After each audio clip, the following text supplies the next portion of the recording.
Reasons వల్ల videos అయితే ఆపాము. ఇప్పుడు మళ్ళీ కంటిన్యూ చేస్తాం వీడియోస్. ప్రజెంట్ అయితే నెక్స్ట్ మనకి గ్రూప్ డి రిజల్ట్ అయితే వచ్చేసినాయి కదా. నెక్స్ట్ మనకు ఉంది ఏంటంటే పీఈటీ వచ్చే నెలలో. దాని గురించి పీఈటీ గురించి కొంత ఇన్ఫర్మేషన్ మన ఫ్రెండ్ అడిగి తెలుసుకుందాం. మనోడు 2018 గ్రూప్ డీలో సెలెక్ట్ అయ్యి ప్రజెంట్ అయితే 3 years అవుతుంది సర్వీస్ గేట్ మ్యాన్గా చేస్తున్నాడు. మనం ఆల్రెడీ ఇంటర్వ్యూ చేసాం గేట్ మ్యాన్ గురించి. ఎవరైనా చూడకపోతే మన ఛానల్లో ఉంది, ఒకసారి చూడండి. అయితే మనం ఇప్పుడు పీఈటీ గురించి అయితే తెలుసుకుందాం. అంటే మనకి పీఈటీలో ఏమేమి ఉంటాయి, మనకి ఈవెంట్స్ ఎలా చేస్తారు, ఆ తర్వాత మనకి ఈవెంట్కి మధ్య ఎంత టైం ఉండిద్ది అనే విషయాలన్నీ కూడా మన ఫ్రెండ్ అడిగి తెలుసుకుందాం. ఎందుకంటే తన అనుభవాలు కనుక మనం పంచుకున్నట్లయితే రేపు నెక్స్ట్ పీఈటీకి వెళ్ళే వాళ్ళకి కొంచెం యూజ్ అవుతుందనే ఉద్దేశంతో మనం ఈ వీడియో అయితే చేస్తున్నాం. ఓకే,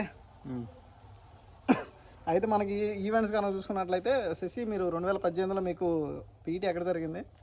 సికింద్రాబాద్ రైల్వే లైన్ దగ్గర ఉన్న గ్రౌండ్స్లో జరిగింది, ఆర్ఆర్సీ గ్రౌండ్స్. ఓకే, మనకి ఎన్నింటికి రిపోర్టింగ్ టైము? 4:30. 4:30 అంటే మీరు మనం ముందు వెళ్ళడం మంచిది అనుకుంటా. 4 o'clock కల్లా వెళ్ళడం మంచిది. 4 o'clock కల్లా వెళ్ళడం మంచిది. అయితే మనం ఇప్పటి వరకు మీరు ప్రాక్టీస్ చేసి ఉంటారు. మరి కొంతమంది అయితే రిజల్ట్ వచ్చినా ప్రాక్టీస్ చేద్దామని మనకి ఎగ్జామ్ అయిద్దో అవ్వదని కొంతమంది డౌట్లో ఉండి కొంతమంది చేసి ఉండరు. మరి వాళ్ళు ఈ 10 daysలో ప్రిపేర్ అయితే అయిపోయేదంట రన్నింగ్ గ్రూప్ డి. ఖచ్చితంగా రన్నింగ్ అయితే క్రాక్ చేయొచ్చు. పెద్ద కష్టమేం కదా, మరి ఆర్పిఎఫ్ అంత కష్టమేం ఉండదు కదా. మనకు 10 days ప్రిపేర్ అయినా సరే 10 days ప్రిపేర్ అయినా ఈజీగా రన్నింగ్ కొట్టచ్చు. ఏదైనా హార్డ్ వర్క్ ఏ విషయంలో అయినా. అలా అని చెప్పేసి ఈజీ అని చెప్పేసి లైట్గా తీసుకోకూడదు, మరి హార్డ్ అని ఫీల్ అవ్వకూడదు. ఆ విషయాలు అయితే మనం గుర్తుంచుకోవాలి. అయితే మనం రిపోర్టింగ్ టైంకి వెళ్ళిపోతాం అందరూ కూడా దాదాపుగా. ఎందుకంటే 2018 బ్యాచ్ కనుక చూసుకున్నట్లయితే చాలామంది ఒక 50 మంది 70 మందిని బ్యాచ్ను వదులుతుంటే దగ్గర 30 మంది సగం మంది ఫెయిల్ అయిపోయారు. ఎందుకంటే వాళ్ళకి సరైన ప్రాక్టీస్ లేక. సరిగ్గా ప్రాక్టీస్ లేదు, వాళ్ళు లైట్ తీసుకున్నారు. అవును, ఏముంది ఈ రన్నింగ్ ఏముంది అనుకున్నారు. కానీ అక్కడ సెన్సార్ సిస్టమ్ కాబట్టి ప్రతి సెకండ్ కూడా ఇంపార్టెంటే మనకి. అవును, లైట్ తీసుకోకూడదు, మనం కష్టం అని కూడా ఫీల్ అవ్వకుండా మన ప్రాక్టీస్ కరెక్ట్గా చేసినట్లయితే మనకి రన్నింగ్ అనేది ఖచ్చితంగా అయిపోయింది.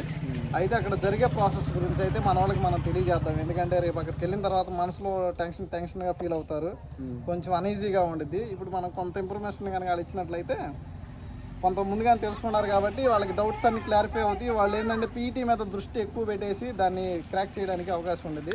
అందుకని మనం కొంత ఇన్ఫర్మేషన్ ఇద్దాం. మనం ఫస్ట్ వెళ్ళిపోతాం. ఏమేమి డాక్యుమెంట్స్ తీసుకెళ్ళాలి మనం పీఈటీకి వెళ్ళేటప్పుడు?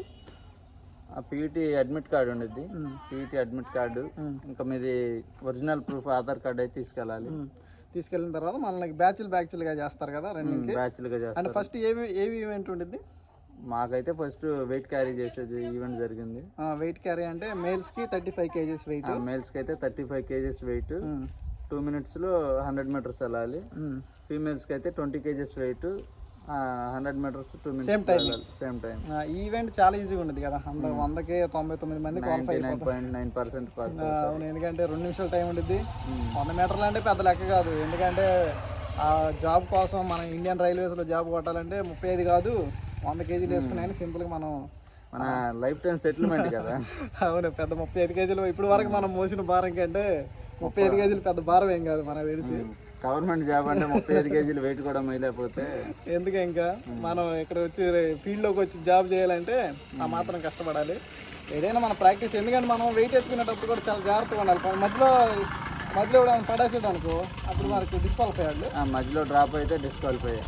కానీ వెయిట్ మాత్రం ఎత్తుకునేటప్పుడు చాలా జాగ్రత్తగా ఎత్తుకుని మనం దాని కింద పెట్టకుండా మెల్లిగానైనా కానీ దాన్ని నడుచుకుంటూ వెళ్ళిపోయినా ఈజీగా క్వాలిఫై అయిపోతారు. సరే, ఈవెంట్కి మధ్య ఎంత గ్యాప్ ఉంటుంది? మన వాళ్ళు ఏంటంటే ఇప్పుడు భయపడతా ఉంటారు, ఈవెంట్ అయినా ఈవెంట్ పెట్టేస్తారేమో వాళ్ళకి వచ్చేసింది అలాగా అని చెప్పేసి.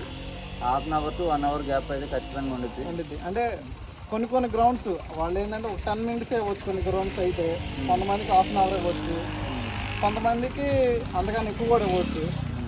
అంటే వాళ్ళు ఆ రిక్రూట్మెంట్ చేసే అధికారులను బట్టి ఆ గ్రౌండ్ని బట్టి ఖచ్చితంగా గ్యాప్ అయితే ఉండేది కదా. ఖచ్చితంగా గ్యాప్ అయితే ఉండిద్ది. ఆ ఈవెంట్స్ మరీ మనం అలసిపోయేంత ఈవెంట్స్ అయితే ఏం కాదు. అవును కదా, 2 ఈవెంట్స్ మనకి.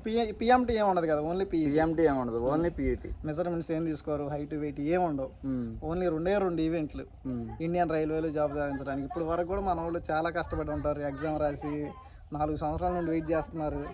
జాబ్ కొట్టాలనే డిజైర్ ఉన్న వాళ్ళకి ఇది పెద్ద ఈవెంట్స్ అయితే పెద్ద కష్టం అయితే ఏం కాదు. అవును, ఓన్లీ 2 ఈవెంట్స్. ఇంకా మనకి ఇది అయిన తర్వాత రన్నింగ్ పెడతారు కదా, రన్నింగ్లో కూడా చాలా మంది డిస్క్వాలిఫై అయితే రన్నింగ్లోనే. ఎందుకంటే సరైన ప్రాక్టీస్ లాకే, పెద్ద కష్టమేం కాదు రన్నింగ్.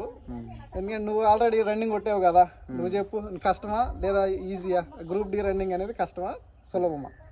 గ్రూప్ డి రన్నింగ్ అనేది మరీ కష్టంగా అయితే ఏముండదు, అలానే మరీ లైట్ తీసుకోకూడదు, నార్మల్గా ఉంటుంది. అవును, సెన్సార్ సిస్టమ్ కదా మనకి రన్నింగ్ పెట్టేది. రన్నింగ్ అవని, వెయిట్ లిఫ్టింగ్ అవని.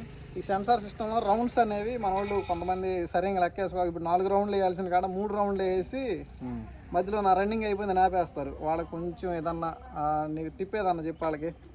సెన్సార్ సిస్టంలో ఏంటంటే రౌండ్స్ అనేవి మనమే కౌంట్ చేసుకోవాలి.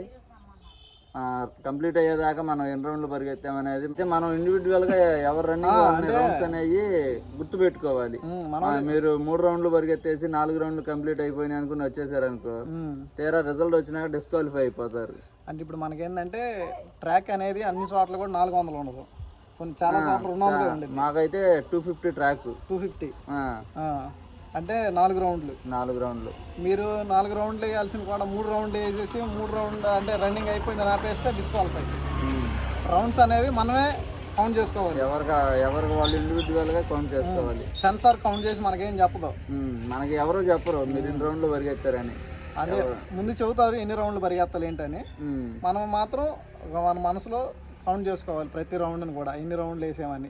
మన వాళ్ళు ఏంటంటే 4 రౌండ్లు వేయాల్సిన 3 రౌండ్లు, 5 రౌండ్లు వేయాల్సిన కాదు 4 రౌండ్లు వేసి. మన వాళ్ళు ఏంటంటే కొంచెం ఆవేశంతో 3 రౌండ్లు పరిగెత్తంగానే అది కంప్లీట్ అయిపోయిందని పక్క వచ్చేస్తారు. ఆ తప్పు చేయొద్దు, మిస్టేక్ చేయొద్దు అసలు. ఒకసారి మిస్టేక్ చేశారంటే మీకు మరో ఛాన్స్ అయితే ఉండదు. నెక్స్ట్ చూడండి, క్వాలిఫికేషన్ కూడా చేంజ్ చేస్తాం కదా గ్రూప్ డికి, అందుకే మీరు జాగ్రత్తగా ఈ అవకాశం పోయిందంటే చాలా కష్టం.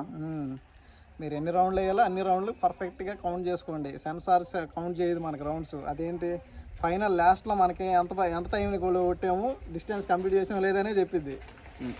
టైం ఎంత పడింది, క్వాలిఫైయా డిస్క్వాలిఫైయా. అవును, ఇంకా రౌండ్స్ అనేది మనం కౌంట్ చేసుకోవాలి. ఆ విషయం కొంచెం జాగ్రత్తగా ఉండాలి. సరే, రన్నింగ్కి వెళ్ళే ముందు ఏమన్నా జాగ్రత్తలు? రన్నింగ్కి వెళ్ళే ముందు జంక్ ఫుడ్ అయితే తినొద్దు. ప్రతి ఒక్కరు ఏంటంటే ఏదో ఇష్టం వచ్చింది తినేస్తూ ఉంటారు, దానివల్ల ఏంటంటే స్టమక్ అప్సెట్ అయింది, మీరు రన్నింగ్ పరిగెయలేరు ఫ్రీగా. అవును, అంటే జంక్ ఫుడ్లు అటువంటి కొంచెం లైట్ వెయిట్ ఫుడ్ అయితే తీసుకోండి. ఆ తర్వాత భోజనానికి అంటే రైస్కి ఎక్కువ ప్రిఫరెన్స్, అంటే తొందరగా డైజెషన్ అయ్యేది అయ్యే ఫుడ్ తీసుకోండి రన్నింగ్కి వెళ్ళే ముందు. అంటే రన్నింగ్కి వెళ్ళే 2 రోజుల ముందు ప్రాక్టీస్ ఆపేయండి, ఎందుకంటే బాడీకి స్ట్రెంత్ స్టోరేజ్ అవ్వాలి. మీరేంటంటే రేపు రన్నింగ్ ఉందనగా ఈ రోజు కూడా రన్నింగ్ చేయొద్దు, రన్నింగ్ ఆపండి 2 రోజులు. రేపు మీకు 3వ తారీఖు రన్నింగ్ అనుకోండి ఫర్ ఎగ్జాంపుల్గా, 2 రోజుల ముందే రన్నింగ్ ఆపేయండి. మీకు కొట్టగలం అన్న నమ్మకం వస్తే రన్నింగ్ అనేది ఒక 2 డేస్ ముందు 3 డేస్ ముందు ఆపేసేయండి. ఎందుకంటే మీరు రేపు రన్నింగ్ అనగా ఈరోజు కూడా రన్నింగ్ కొడితే మీ ఎనర్జీ అంతా మనకి ఎనర్జీ వేస్ట్ అయిపోతూ ఉండేది. ఒక 2 రోజులు రన్నింగ్ ఆపితే ఏంటంటే బాడీలో ఎనర్జీ స్టోర్ అయ్యిద్ది, సేవ్ అయ్యిద్ది, అందువల్ల మనకి రన్నింగ్ ఈజీగా పడిద్ది, అక్కడ బాగా పడిద్ది. ఖచ్చితంగా వామప్ అయితే చేయండి. రన్నింగ్ చేసే ముందు డైరెక్ట్గా రన్నింగ్ స్టార్ట్ చేసే ముందు డైరెక్ట్గా అయితే స్టార్ట్ చేయకుండా ఒక 1 minute 2 minutes 5 minutes అయిన చేసుకోండి. కొంచెం వామప్, బాడీని మజిల్స్ అన్నీ కూడా ఫ్రీ చేయండి, అప్పుడు మీకు రన్నింగ్ సులభంగా పడిద్ది. కొంచెం ఫుడ్ విషయంలో జాగ్రత్త తీసుకోండి, డైజెషన్ అయ్యే విధంగా మంచి ఫుడ్ తీసుకుని 2 రోజుల ముందు రన్నింగ్ ఆపేసి ఒకసారి రన్నింగ్లోకి దిగండి, అప్పుడు మీకు ఈజీగా రన్నింగ్ అయిపోద్ది. చాలా జాగ్రత్తగా ఈ 2 ఈవెంట్స్ మీరు క్లియర్ చేసుకుంటే జాబ్ వచ్చింది. అయితే అబ్బాయిలకి వచ్చేలోకి రన్నింగ్ టైం వచ్చేలో 1 కిలోమీటర్ 4:15 4 నిమిషాలు 15 సెకండ్లు అబ్బాయికి కిలోమీటర్, అమ్మాయిలకి అయితేనేమో 5 నిమిషాలు 40 సెకండ్లు కిలోమీటర్. వీళ్ళందరూ కూడా అమ్మాయిలు అబ్బాయిలు కొంచెం ఫుడ్ విషయంలో జాగ్రత్త తీసుకొని నైట్ రేపు రన్నింగ్ అన్నప్పుడు ఈ రోజు నైట్ కొంచెం మంచి ఫుడ్ తీసుకుని కొంచెం ముందుగానే చేరుకోండి గ్రౌండ్ దగ్గరికి. ఎందుకంటే హడావుడిగా వెళ్ళకుండా కొంచెం ముందుగానే ప్లేస్కి చేరుకోండి. అవును, అయితే మనకి రిజల్ట్స్ అనేవి అప్పుడే ఇస్తాడా లేదా రన్నింగ్ అన్నీ అయిపోయినాక? మాకైతే ఆ రోజు సాయంత్రానికి వచ్చేసింది లిస్ట్ వెబ్సైట్లో, మన అఫీషియల్ మనం క్వాలిఫైయా డిస్క్వాలిఫైయా ఆర్ఆర్సీ మన సికింద్రాబాద్ వెబ్సైట్లో పెడతారా? పెడతారు.